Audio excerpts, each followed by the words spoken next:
price are here. So it's almost it is 6 o'clock. 6 o'clock p.m. here in Missouri, beautiful Hermann, Missouri. That's all downhill. All downhill. It's not really that dark. I don't know why the screen's doing this little thing like that. It's actually that light outside like you see right now. So why it went dark, I don't know. Anywho, so I don't know why it's shifting between all the colors.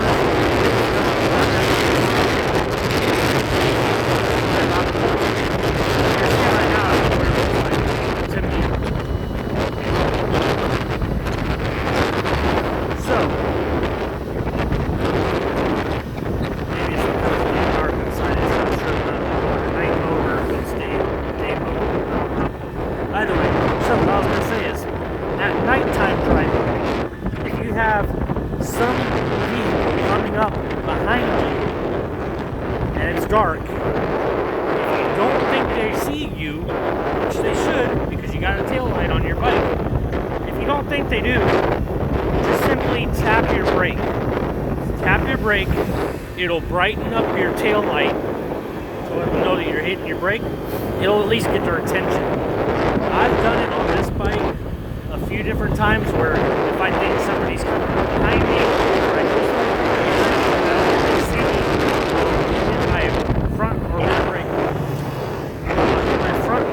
brake, just one of the two. I'll lightly tap it and make the light get brighter.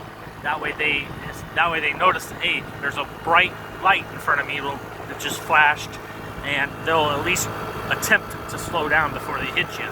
So it's just a little tidbit to help with riding at night. Like I said, if you're on a road, it's dark, you have a car coming, you don't think they're paying attention, hit that brake a few times, make that brake light go on, heavy, and get their attention some way. It's bright and light, you know. So 6 o'clock, we're ready to go on 6:30. We have some strong hits and then today is November 4th, 2022. So it's a Friday. I have off all weekend. I got back early today. I'm gonna go down 4th Street. So I got off early today. I was back early. I was in town before 12 o'clock this afternoon, and I basically went and I got historic plates for my 1987 Camaro I just purchased. Yeah, I went and got historic plates for it, so it's now legal to drive. It's got insurance, got the plates, it's ready to rock and roll. And oh man, I need to go get gas. But yeah, car's ready to rock and roll. I can drive it pretty much anytime now. But it needed a few doodahs to fix it. For one, there was a radio system that was hooked up to the car. It was hooked up to the inside, and the radio system, the way it was hooked up, it was connected to a big amp, and we think that the way the radio wiring was hooked up, it fried the alternator. So I gotta have a new alternator for it, but it had a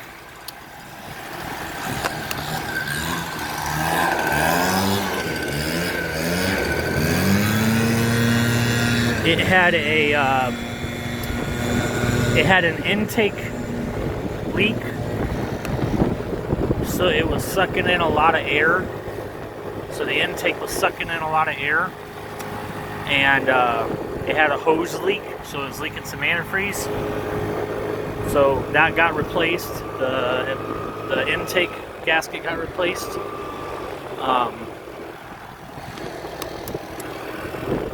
The car it runs really good now. I mean, my dad said it's a nice little one tire fryer. So he said the heat will it'll heat you out of the car. It spins one wheel real nice, but most of all it runs and rides. It just needs an alternator.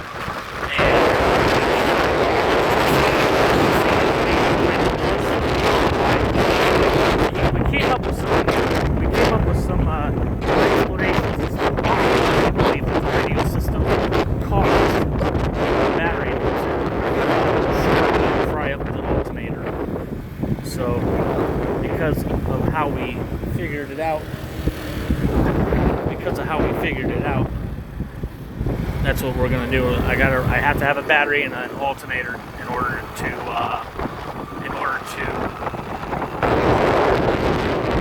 the car running properly. That's one of the things to keep, it needs for sure. Since the intake and hose leak was fixed, I gotta get fuel, because this is what I'm sitting at right there. That's my fuel. The bike is feeling a little bit stiff. I'm gonna have to check the tire pressures, see if the tire pressure is causing it to go low. Doesn't feel like it's the tire pressure.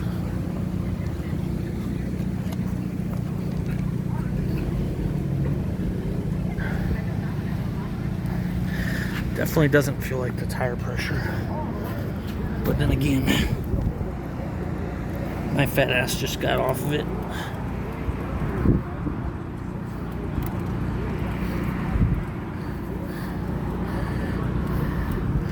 Maybe it is the tires. Maybe it is the back tire. I don't know. Either way, I gotta fill up the tank. So I'm gonna show you how I fill it up. So if you don't know already,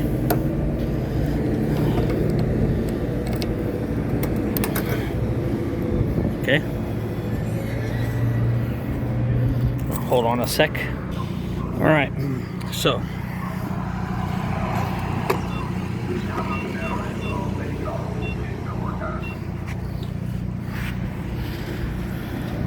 So the bike is feeling a little stiff. I don't know why it's stiff, but it is.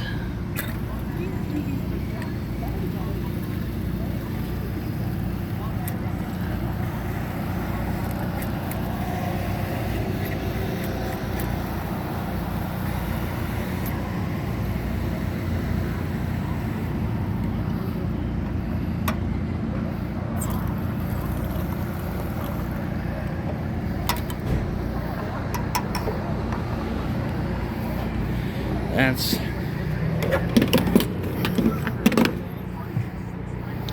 how I do that. It only took $2.49 for not even a full gallon. Thank you, Bidden.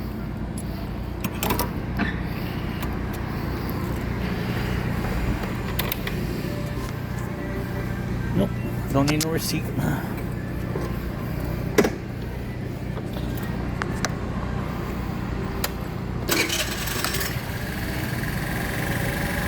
Back to full. So like I said, my fat ass is on this bike. Something's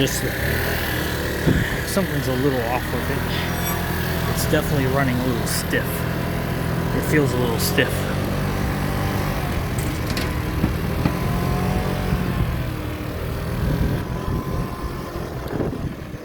So I'm gonna go straight. Actually, I'm gonna go that way, my left.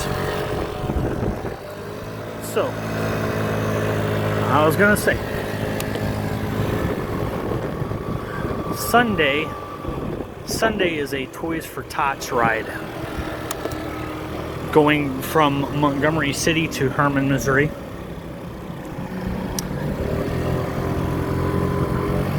I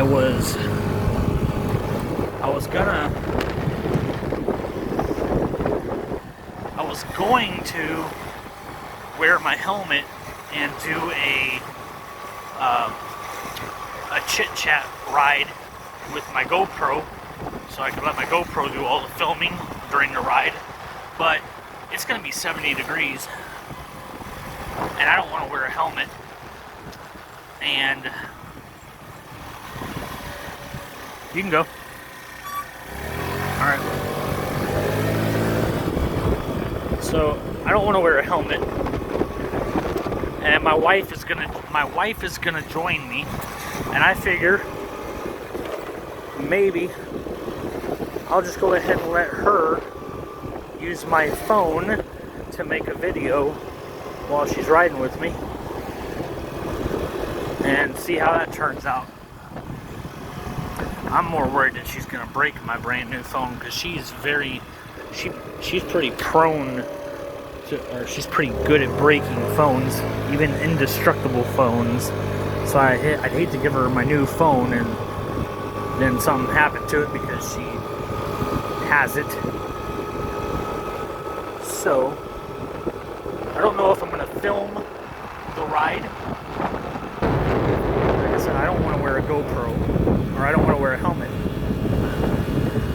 What I'm thinking about doing is I might just let her handle my GoPro, and she can give her perspective of the ride from the GoPro, or using the GoPro.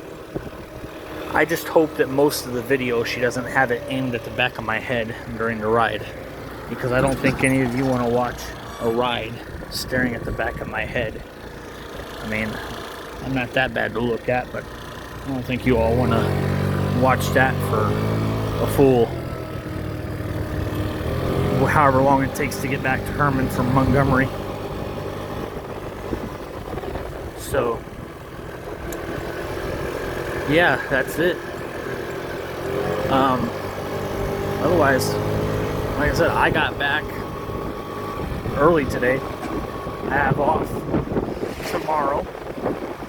I have off Sunday, and then I go back over the road on Monday, and then after that, I'm headed back up to Minnesota.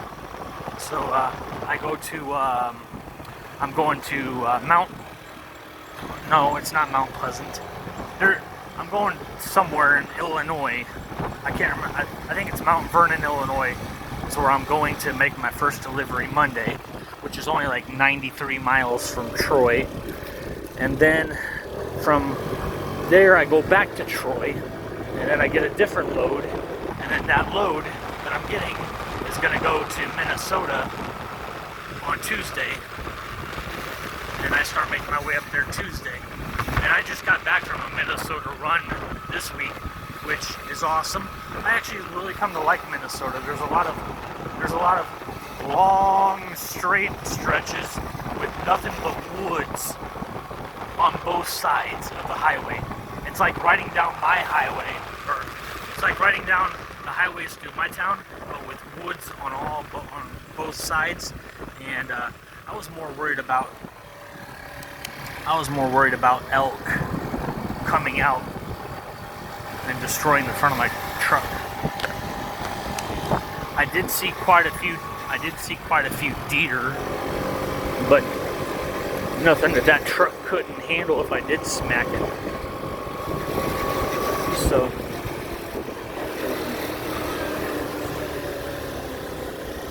that's 4th Street Pizza.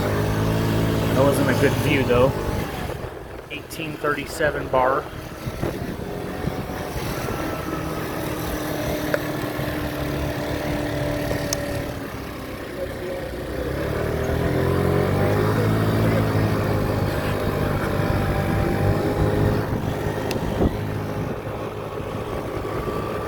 Subway. Eat less. Actually, eat fresh.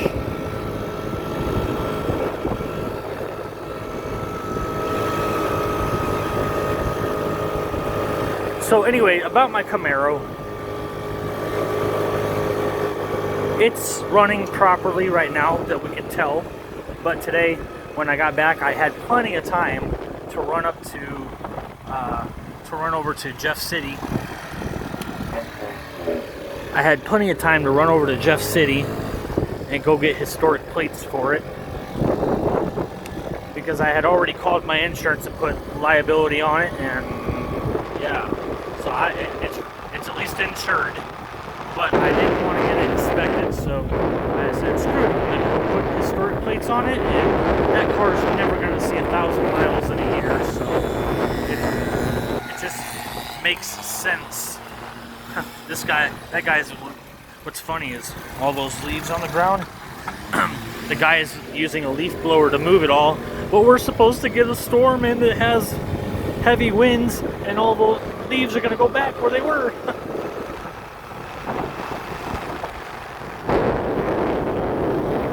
The deli, Doxy slush,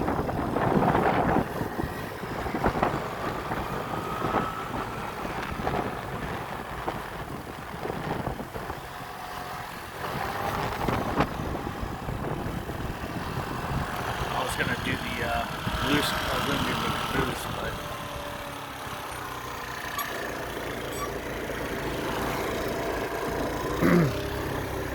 Yeah, now I'm at a loss of words. I don't know what I'm gonna do. I'm just gonna go back the other way.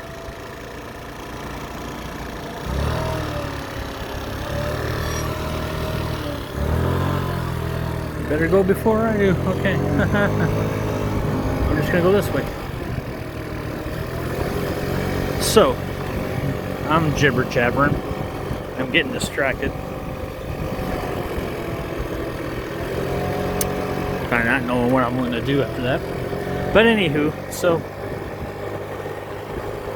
yeah, getting historic plates for it, or I already got them today. I picked them up today, because the thing is, if you go to Jeff City and you go directly to them, you can get the plates then and there, as long as you have proof of insurance.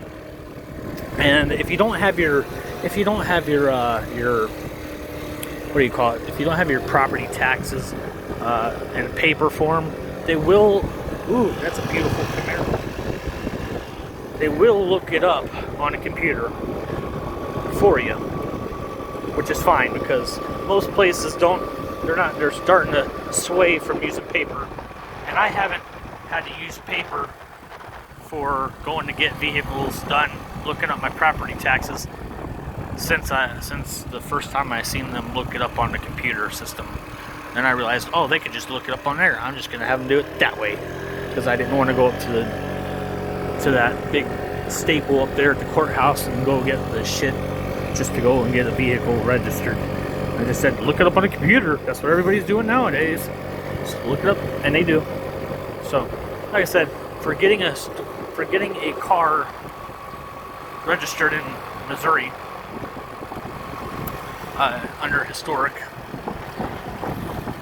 all you need is insurance, and yeah, you just need insurance and your title and your, like I said, your proof of that you paid your property taxes, and that's about it. Otherwise, easy peasy lemon squeezy. So I got my plates. Tomorrow I'm gonna go out to my father's. I'm gonna go out to my dad's place. I'm gonna pick up the V-Star. I'm gonna bring the V-Star back, and I am going to put the plates on the car after I go and get a battery and an alternator for it.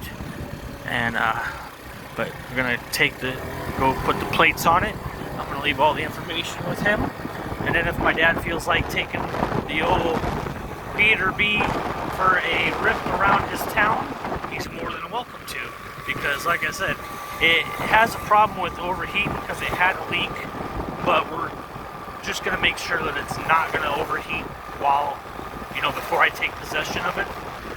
So it's at his place. He can drive it when he feels like it. I know he enjoys it. He's actually excited that I bought the car. I mean, he's really excited.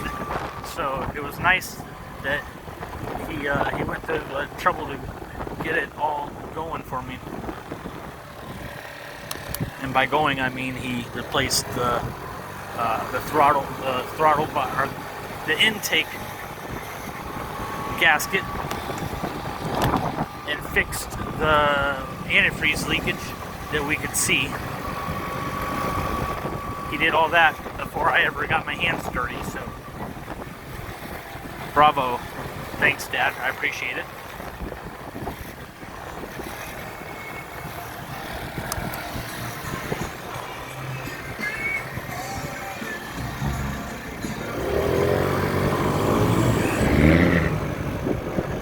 Oh yeah.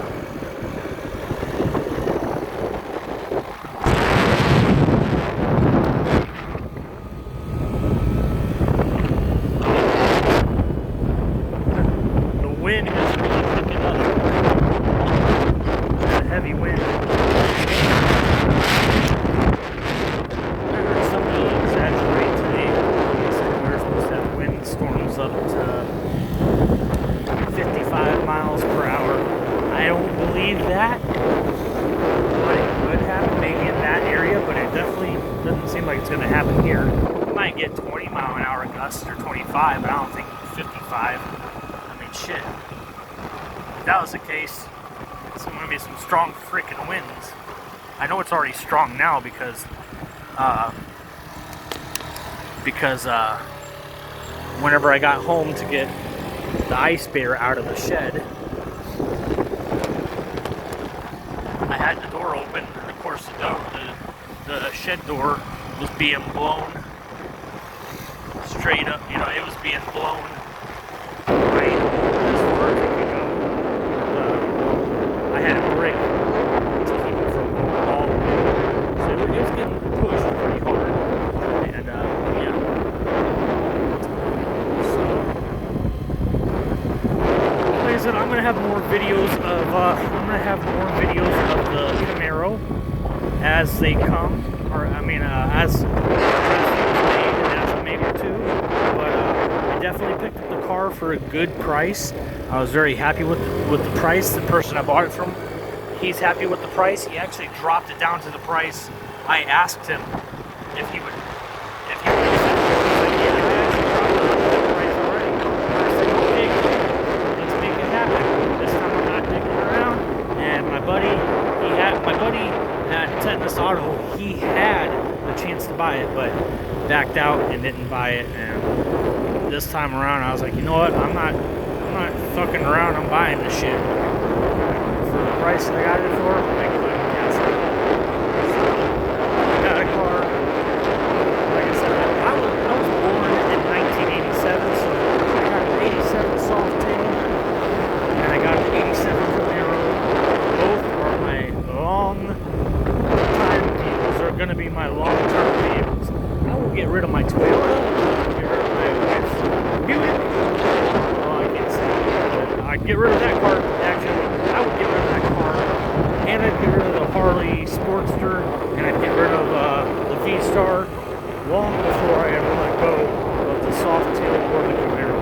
I would have to be dead before I would let that stuff, before I let those two vehicles go. They are now in my possession, but there was a slight hiccup on my part. So when I went to go pick up the car, I know the person personally. I didn't think to check to see if it had a lien on the title. I didn't look at that. So I totally glossed over that. I didn't pay attention to that part because I didn't think he would have a lien on that car. So when I picked up the car, or when I went to go give him, when we went to go do the title deal, the title was attached to some papers, which come to find out were it was the lien release. Well, I didn't think anything of it, so the paper that was attached to it, I took the title, just the title, and I left him the paper, and he ended up keeping all that extra stuff plus the little tab from the bottom of the title.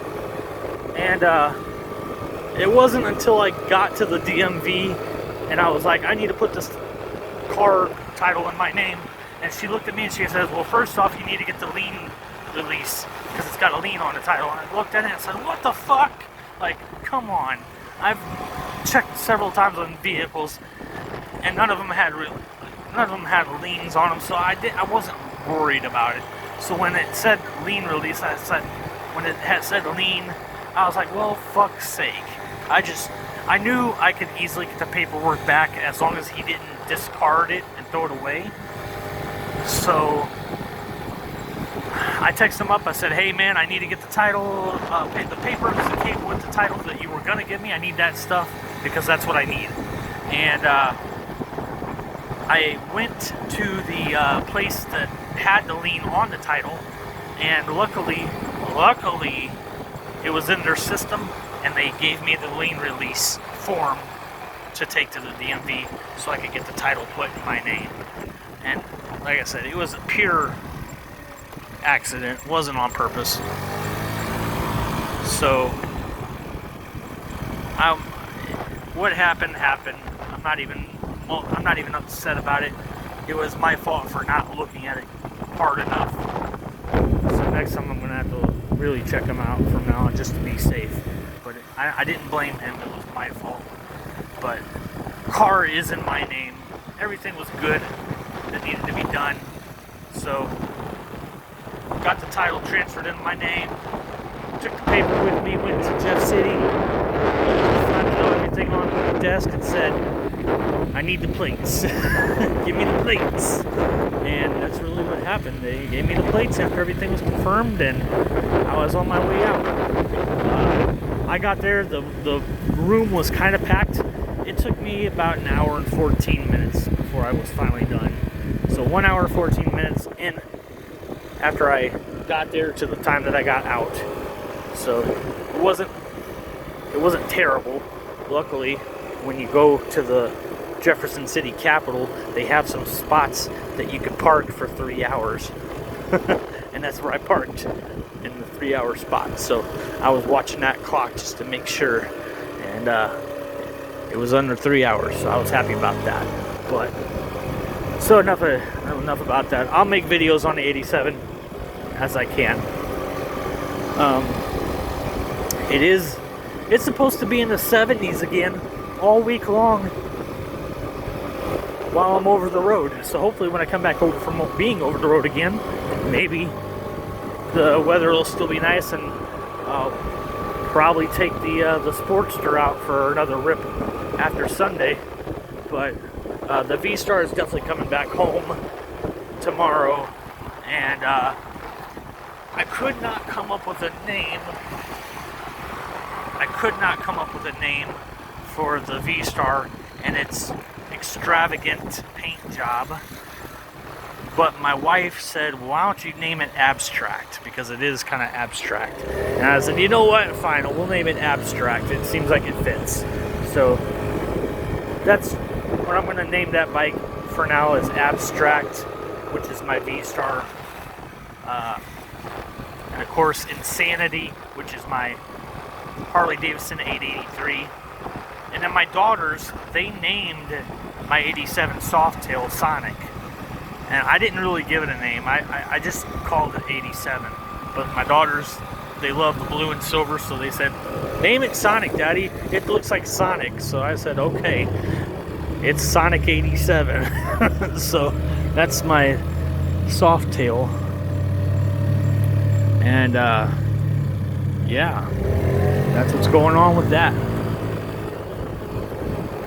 But it has, as far as I know about the 87 Softail, I haven't been riding it around because one person told me it sounded like a rocker arm needed to be, but it was definitely internal. It was making a ticking noise, and it was definitely an internal component.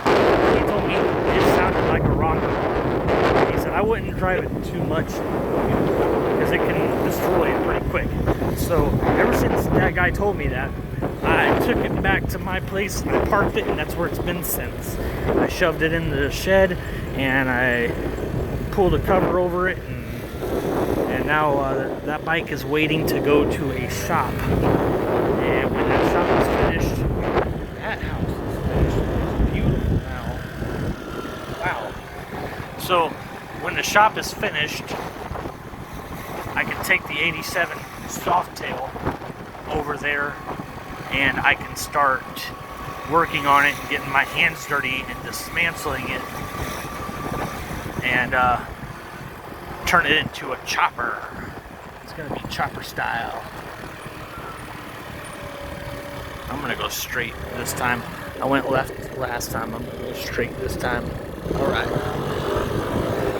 So, yeah, the 87 is gonna be turned into a chopper.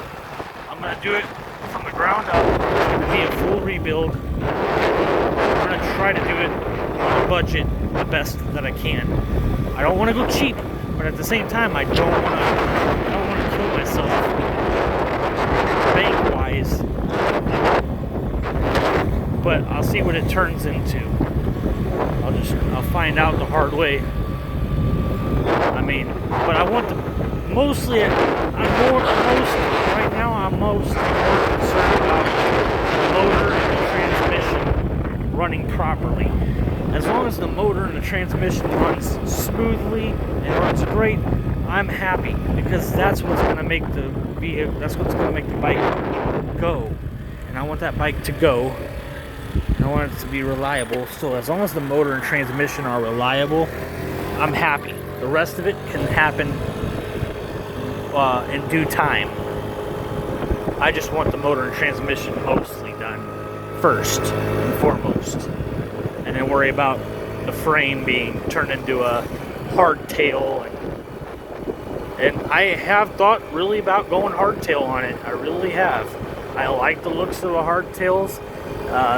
But I like the very aggressive upsweep exhaust and the king and queen seat, the tall sissy bars with the tall king and queen seats. I love those looks. They give me good feelings about those, and that's what I like. So I'm gonna try to go for the king and queen seat with the tall aggressive sissy bar, a tall aggressive upswept exhaust, because the one that's on it right now, I mean, it's slightly upswept, but it's not aggressively upswept. And I like the aggressively upswept exhaust. So I'm gonna end this video here. I'm gonna go into the deli. I'm gonna get me a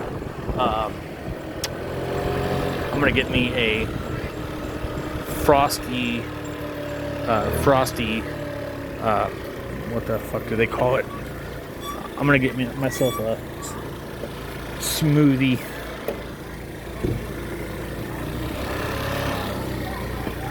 At the deli. Peace.